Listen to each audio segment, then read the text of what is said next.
আমি যে জায়গাটা আছি জায়গাটা দেখতে শুনতে ভালো খারাপ না, তবে অনেক জায়গায় গেলে পরে মানুষের অনেক সমস্যা সংকট থাকে, যা কথা বলার জন্য জায়গাটা সেফ না। এই জন্য মনে করেন যে আলাদা একটা জায়গায় আইলে দুই চারটা কথা কোন যায়, আরামে বুঝন যায় বা কথাগুলি ভালোভাবে করন যায়, মানে আনইজি ফিল করা লাগে না। এই জন্যই মনে করেন যে আলাদা একটা নিরায় একটা জায়গায় আসা লাগে। তো এই যে ভিডিওটা বানায় দিতেছি বন্ধুরা, আপনারা দেখার জন্য, আপনারা বোঝার জন্য।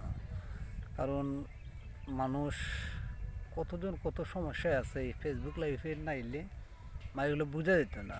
সবচেয়ে বড় বিষয় হলো, আপনি যদি একজনের লগে বন্ধুত্ব রাখেন তাইলে বন্ধুত্ব বাড়বে, আর যদি বন্ধুত্ব না রাখেন তাহলে আপনার কেউ জুড়ে রাখাই চাবে না। আপনি যা সুন্দর একটা কমেন্ট রেখে দেন, জানতে যে আপনি আমার দেখতেছেন, আমি আপনার দেখার একটা সুযোগ পাই। এটাই হলো আপনার কাছে অনুরোধ রইল। আর পরিবারের প্রতি খেয়াল রাখবেন, শুধু ভাই বোনের প্রতি যত্ন থাকবেন, মা বাবার প্রতি যত্নশীল হইবেন। সবাই ভালো থাকবেন, সবার জন্য শুভকামনা রইল। দেশের মানুষকে ভালোবাসবেন, দেশকে ভালোবাসবেন।